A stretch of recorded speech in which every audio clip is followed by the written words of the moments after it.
আসসালামু আলাইকুম। সংবাদে আপনাদের সবাইকে স্বাগত জানাচ্ছি। আমি ফিরোজ তোহা। শুরুতেই সংবাদ শিরোনাম জানিয়ে দেব এই মুহূর্তে হাতে পাওয়া সর্বশেষ গুরুত্বপূর্ণ আপডেট বাংলা সংবাদ। শুরুতেই থাকছে আর যাতে কোনো স্বৈরাচারের জন্ম না হয়। বিএনপির কেন্দ্রীয় ক্রীড়া বিষয়ক সম্পাদক ও ঢাকা মহানগর উত্তর বিএনপির সদস্য সচিব আমিনুল হক বলেছেন, ছাত্র জনতার গণঅভ্যুত্থানে দেশ থেকে ফ্যাসিবাদ দূর হয়েছে, তবে ওই ফ্যাসিবাদের দোসররা এখনও রয়ে গেছে, যারা বিগত দিনে গুম, খুন, হত্যা, নির্যাতন আর লুটপাটের মাধ্যমে ফ্যাসিবাদকে শক্তিশালী করেছে, স্থায়ী রূপ দিয়েছে। এবার তাদের বিচার হবে। এই বাংলার মাটিতেই তাদের বিচার করা হবে। এবারে জানাবো, গরম পানিতে যুবদল কর্মীর শরীর ঝলসে দিলেন বিএনপি নেতা। বাগেরহাটের মোংলায় তুচ্ছ ঘটনাকে কেন্দ্র করে গরম পানি ঢেলে যুবদল কর্মীর শরীর ঝলসে দিয়েছে এক বিএনপি নেতা। শুধু শরীর ঝলসেই দেননি, বেধড়ক মারধর করে গুরুতর আহত করেন তাকে। আহত ওই যুবদল কর্মী এখন হাসপাতালের বেডে কাতরাচ্ছেন। জানাবো, ভারতের পশ্চিমবঙ্গকে অস্থিতিশীল করা হলে প্রধানমন্ত্রী নরেন্দ্র মোদীকে গদি থেকে সরিয়ে দেওয়া হবে বলে হুমকি দিয়েছেন রাজ্যটির মুখ্যমন্ত্রী মমতা বন্দ্যোপাধ্যায়। নরেন্দ্র মোদীকে সতর্ক করে মমতা বন্দ্যোপাধ্যায় বলেন, মোদীবাবু, আপনার পার্টিকে দিয়ে আগুন লাগাচ্ছেন। মনে রাখবেন, বাংলায় যদি আগুন লাগান, আসামেও থেমে থাকবে না, নর্থ ইস্টেও থেমে থাকবে না, উত্তরপ্রদেশেও থেমে থাকবে না, বিহার, ঝাড়খণ্ড, দিল্লিতেও থেমে থাকবে না। আপনার চেয়ারটা টলমল করে দেব। এদিকে বাংলাদেশের অন্তর্বর্তী সরকারের নেতৃত্ব গ্রহণ করবার পর প্রধান উপদেষ্টা অধ্যাপক ডক্টর মোহাম্মদ ইউনূসকে অভিনন্দন জানিয়েছেন সংযুক্ত আরব আমিরাতের প্রেসিডেন্ট শেখ মোহাম্মদ বিন জায়েদ আল নাহিয়ান। প্রধান উপদেষ্টার প্রেস উইং জানায়, বুধবার টেলিফোনে আলাপকালে প্রধান উপদেষ্টা ডক্টর মোহাম্মদ ইউনূস এবং অন্তর্বর্তী সরকার বাংলাদেশকে সমৃদ্ধির দিকে নিয়ে যাবে বলে শেখ মোহাম্মদ আশা প্রকাশ করেছেন। এবারে থাকছে, নিজেকে নির্দোষ দাবি করে ন্যায় বিচার চাইলেন আইনমন্ত্রী আনিসুল হক। বাড্ডা ফুজি টাওয়ারের সামনে সুমন শিকদারকে গুলি করে হত্যার অভিযোগে করা মামলায় সাবেক প্রধানমন্ত্রী শেখ হাসিনার বেসরকারি শিল্প ও বিনিয়োগ উপদেষ্টা সালমান এফ রহমান, আইনমন্ত্রী আনিসুল হকের 5 দিনের রিমান্ড মঞ্জুর করেছেন আদালত। বৃহস্পতিবার ঢাকার মেট্রোপলিটন ম্যাজিস্ট্রেট নুরুল হুদা চৌধুরী তাদের 5 দিনের রিমান্ড মঞ্জুর করেন। এছাড়া আদাবরে পোশাক শ্রমিক রুবেল হত্যা মামলায় সাবেক এমপি সাদেক খান এবং সেনা কর্মকর্তা জিয়াউল আহসানের 5 দিনের রিমান্ড মঞ্জুর করেছেন আদালত। এবং সর্বশেষ জানাবো আন্তর্জাতিক সংবাদ। তৃতীয় বিশ্বযুদ্ধের হুমকি রাশিয়ার। দেশটি যুক্তরাষ্ট্রকে ইঙ্গিত করে বলেছে, তৃতীয় বিশ্বযুদ্ধ শুরু হলে তা ইউরোপে সীমাবদ্ধ থাকবে না। রাশিয়ার অভ্যন্তরে পশ্চিমা অস্ত্র ব্যবহার করে ইউক্রেনের সাম্প্রতিক হামলার পরিপ্রেক্ষিতে এমন মন্তব্য করেছে মস্কো। দিন যতই গড়াচ্ছে ততই জটিল হয়ে উঠেছে রাশিয়া ইউক্রেন যুদ্ধ পরিস্থিতি। দীর্ঘ 2 বছরেরও বেশি সময় ধরে যুদ্ধ চালিয়েও ইউক্রেনকে কাবু করতে পারেনি পুতিন, বরং পশ্চিমাদের সহায়তায় আরও অগ্রসর হচ্ছে জেলেনস্কি বাহিনী। এতক্ষণ শিরোনাম শুনছিলেন, এবার বিস্তারিত। প্রিয় দর্শক, আপনি যদি এই চ্যানেলে নতুন হয়ে থাকেন, ভিডিওটি দেখতে দেখতে চ্যানেলটি সাবস্ক্রাইব করে আমাদের সঙ্গে থাকুন। আর এই ভিডিও সম্পর্কে আপনি আপনার মূল্যবান মতামতটি কমেন্ট বক্সে জানিয়ে দিন। আর হ্যাঁ প্রিয় দর্শক, জানিয়ে দিন ভিডিওটি কোথা থেকে দেখছেন।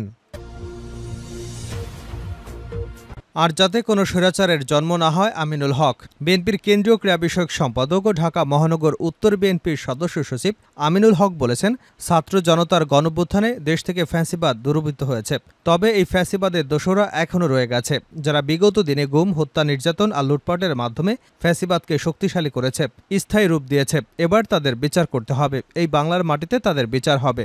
দুপুরে রাজধানীর উত্তরখানের দোবাদিয়ায় বৈষম্যবিরোধী ছাত্র জনতার গণ আন্দোলনে নিহত উত্তরখান থানার 44 নং ওয়ার্ড বিএনপি যুব বিষয়ক সম্পাদক জুবায়ের রহমানের পরিবারের সাথে দেখা করে আর্থিক সহায়তা প্রদানের সময় তিনি এসব কথা বলেন। বিএনপির ভারপ্রাপ্ত চেয়ারম্যান তারেক রহমানের নির্দেশে ঢাকা মহানগর উত্তর এলাকায় আহত নিহতদের পরিবারের পাশে দাঁড়ানোর কর্মসূচি পালন করা হচ্ছে।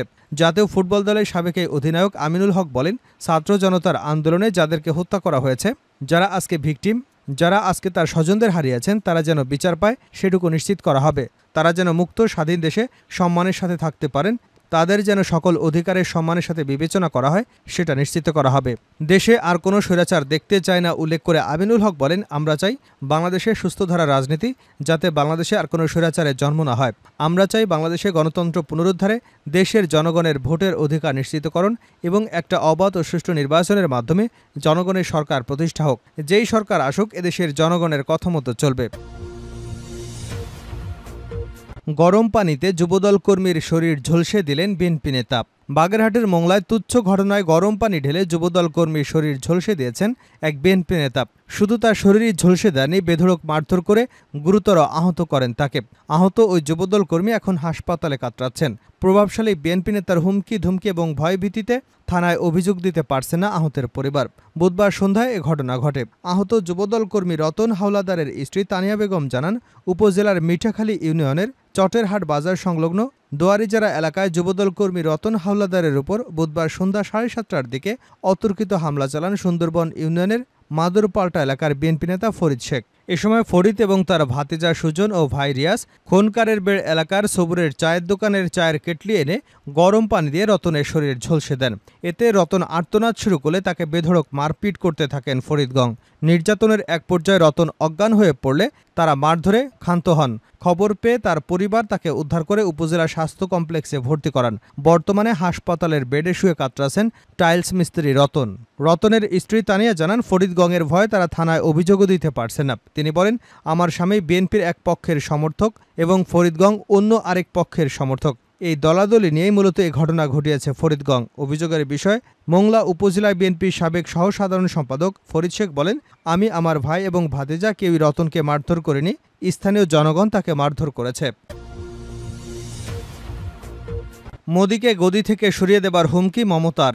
ভারতের পশ্চিমবঙ্গকে অস্থিতিশীল করা হলে প্রধানমন্ত্রী নরেন্দ্র মোদিকে গদি থেকে সরিয়ে দেওয়া হবে বলে হুমকি দিয়েছেন রাজ্যটির মুখ্যমন্ত্রী মমতা বন্দ্যোপাধ্যায়। আরজিকর হাসপাতালে এক নারী ইন্টার্ন চিকিৎসককে ধর্ষণ এবং হত্যার ঘটনায় উত্তপ্ত ভারতের পশ্চিমবঙ্গ। বুধবার রাজ্যটির 12 ঘণ্টার বাংলা বন্ধ কর্মসূচি পালন করেছে দেশটির ক্ষমতাসীন দল বিজেপি। এদিন কর্মসূচি পালন করতে আসা বিক্ষোভকারীদের সঙ্গে পুলিশের ধাওয়া পাল্টা ধাওয়ার ঘটনা ঘটেছে। এই খবর জানিয়েছে হিন্দুস্তান টাইমস। এ বিষয় নিয়ে কথা বলতে গিয়ে মমতা এই হুঁশিয়ারি দেন।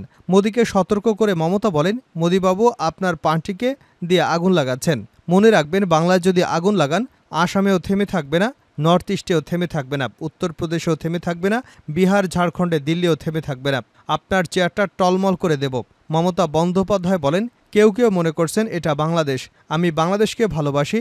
ওরা আমাদের মতো করে কথা বলে। ওদের সংস্কৃতি আর আমাদের সংস্কৃতি এক। কিন্তু মনে রাখবেন, বাংলাদেশ একটা আলাদা রাষ্ট্র আর ভারতবর্ষ একটি আলাদা রাষ্ট্র। ভারতীয় সংবাদ মাধ্যম জানিয়েছে, আরজিকর হাসপাতালে নারী ইন্টার্ন চিকিৎসককে ধর্ষণ এবং হত্যাকাণ্ডের প্রতিবাদে পশ্চিমবঙ্গের সচিবালয় নবান্ন ঘেরাও কর্মসূচি দিয়েছিল ক্ষমতাসীন দল বিজেপি ও পশ্চিমবঙ্গ ছাত্র সমাজ। বুধবার রাজ্যটিতে 12 ঘণ্টার বাংলা বন্ধ কর্মসূচি পালন করেছে তারা। এ নিয়ে কথা বলেছেন মমতা। তার দাবি, নবান্ন ঘেরাওয়ের মাধ্যমে লাশ ফেলতে চেয়েছিল বিজেপি, যেন আন্দোলন উস্কে দেওয়া যায়, কিন্তু পুলিশ এমনটি হতে দেয়নি। মমতা বলেন, গতকালও ওরা লাশ চেয়েছিল, কিন্তু সংযত ছিল, রক্ত দিয়েছে, ধৈর্য দেখিয়েছে, পুলিশকে স্যালুট। আরজিকর হাসপাতালে ধর্ষণের সঙ্গে জড়িতদের ফাঁসি ইস্যুতে মুখ্যমন্ত্রী বলেন, ধর্ষণ করলে একমাত্র শাস্তি ফাঁসি। রাজ্যের হাতে ক্ষমতা থাকলে মাত্র 7 দিনে ফাঁসি দিয়ে দিতাম। এ সময় তিনি আগামী সপ্তাহে বিধানসভার অধিবেশন ডেকে ধর্ষণ বিরোধী বিল পাশ করবেন বলেও জানিয়েছেন। প্রধান উপদেষ্টাকে ইউএই প্রেসিডেন্টের ফোন। বাংলাদেশের অন্তর্বর্তী সরকারের নেতৃত্ব গ্রহণ করবার পর প্রধান উপদেষ্টা অধ্যাপক ড. মোহাম্মদ ইউনূসকে অভিনন্দন জানিয়েছেন সংযুক্ত আরব আমিরাতের প্রেসিডেন্ট শেখ মোহাম্মদ বিন জায়েদ আল নাহিয়ান। প্রধান উপদেষ্টার প্রেস উইং জানায়, বুধবার টেলিফোনে আলাপকালে প্রধান উপদেষ্টা ড. মোহাম্মদ ইউনূস এবং অন্তর্বর্তী সরকার বাংলাদেশকে সমৃদ্ধির দিকে নিয়ে যাবে বলে শেখ মোহাম্মদ আশা প্রকাশ করেছেন। অভিনন্দন জানিয়ে ড. মোহাম্মদ ইউনূসকে ধন্যবাদ জানান তিনি। প্রধান উপদেষ্টা উপসাগরীয় দেশটিকে পৃথিবীর অন্যতম সমৃদ্ধ দেশে পরিণত করার জন্য তার দূরদৃষ্টি সম্পন্ন নেতৃত্বের প্রশংসা করেন। বিভিন্ন প্রাকৃতিক দুর্যোগের সময় বাংলাদেশের পাশে দাঁড়ানোর জন্য ইউএইকে ভালো বন্ধু হিসেবে উল্লেখ করে অধ্যাপক ড. ইউনূস বলেন, উপসাগরীয় দেশটিতে বাংলাদেশের লাখ লাখ মানুষ কর্মরত। দেশটি বাংলাদেশের রেমিটেন্সের গুরুত্বপূর্ণ উৎস। দুই নেতা জনশক্তি, কর্মসংস্থান, বাণিজ্য, বিনিয়োগ সম্প্রসারণে দ্বিপাক্ষীয় স্বার্থ সংশ্লিষ্ট বিষয় নিয়েও মত বিনিময় করেন। তৃতীয় বিশ্বযুদ্ধের হুমকি দিয়েছে রাশিয়া। দেশটির যুক্তরাষ্ট্রকে ইঙ্গিত করে বলেছে, তৃতীয় বিশ্বযুদ্ধ শুরু হলে তা ইউরোপে সীমাবদ্ধ থাকবে না। রাশিয়ার অভ্যন্তরে পশ্চিমা অস্ত্র ব্যবহার করে ইউক্রেনের সাম্প্রতিক হামলার পরিপ্রেক্ষিতে এমন মন্তব্য করে মস্কো। দিন যত গড়াচ্ছে ততই জটিল হয়ে উঠেছে রাশিয়া ইউক্রেন যুদ্ধ পরিস্থিতি। দীর্ঘ 2 বছরেরও বেশি সময় ধরে যুদ্ধ চালিয়েও ইউক্রেনকে কাবু করতে পারেনি পুতিন, বরং পশ্চিমাদের সহায়তায় আরও অগ্রসর হচ্ছে জেলেনস্কি বাহিনী। সম্প্রতি রুশ ভূখণ্ডে ঢুকে ইউক্রেনি বাহিনীর অভিযান পরিচালনাকে সেই ইঙ্গিতই দেয়। আর এতে ব্যবহার করা হচ্ছে অত্যাধুনিক সব পশ্চিমা অস্ত্র, যার জেরে এবার যুক্তরাষ্ট্রকে বিশ্বযুদ্ধের হুমকি দিয়ে বসেছে রাশিয়া। বার্তা সংস্থা রয়টার্সের এক প্রতিবেদনে বলা হয়, রাশিয়ার ভেতরে পশ্চিমা অস্ত্র দিয়ে আঘাত করার অনুমতি দিয়ে আগুন নিয়ে খেলা শুরু করেছে পশ্চিমা দেশগুলো। এ সময় তৃতীয় বিশ্বযুদ্ধ শুরু হলে তা ইউরোপে সীমাবদ্ধ থাকবে না বলেও স্পষ্ট হুঁশিয়ারি দেন পরমাণু শক্তিধর মস্কো। চলতি মাসের শুরুর দিকে রাশিয়ার কুরস্ক অঞ্চলে ভয়াবহ হামলা চালায় ইউক্রেন বাহিনী। দ্বিতীয় বিশ্বযুদ্ধের পর এটি রুশ ভূখণ্ডে বড় ধরনের বিদেশি হামলার ঘটনা। ইউক্রেনে এমন হামলার পর কড়া জবাব দেবার হুঁশিয়ারি দিয়েছেন পুতিন। রুশ পররাষ্ট্রমন্ত্রী সের্গেই ল্যাভরভ জানান, পশ্চিমারা ইউক্রেন যুদ্ধকে আরও উস্কে দিতে চাইছে, এমনকি পশ্চিমা অস্ত্র ব্যবহারে নিয়ন্ত্রণ শিথিল করবার অনুরোধ বিবেচনা করে সংঘাতকে নিজেদের দুয়ারে ডেকে আনতে চাইছে। 2022 সালে ইউক্রেনের বিশেষ সামরিক অভিযান শুরুর পর থেকেই যুদ্ধ ইউক্রেনের সীমান্তে ছড়িয়ে যাওয়ার সতর্কতা দিয়ে আসছিল। যদিও এই মার্কিন নেতৃত্বাধীন ন্যাটো সামরিক জোটের সঙ্গে কোনো প্রকার সংঘাতে যেতে চায় না বলেও জানায় রুশ প্রেসিডেন্ট। রুশ পররাষ্ট্রমন্ত্রী জানান, আমেরিকার তৃতীয় বিশ্বযুদ্ধ সম্পর্কে কথোপকথনে এমন অসামঞ্জস্যপূর্ণ কথা বলেছে। খোদা না করুক যদি এমনটা ঘটে, তবে এককভাবে ইউরোপকে বেশি খুঁতের মুখে ফেলবে।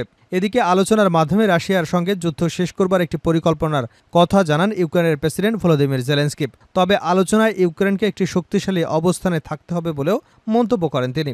এজন্য মার্কিন প্রেসিডেন্ট জো বাইডেন এবং দেশটির পরবর্তী প্রেসিডেন্ট নির্বাচনে প্রধান দুই দলের প্রার্থীদের কাছে তিনি একটি বিজয় পরিকল্পনা উপস্থাপন করতে যাচ্ছেন। মঙ্গলবার ইউক্রেনের রাজধানী কিয়েভে এমনটা জানান জেলেনস্কি।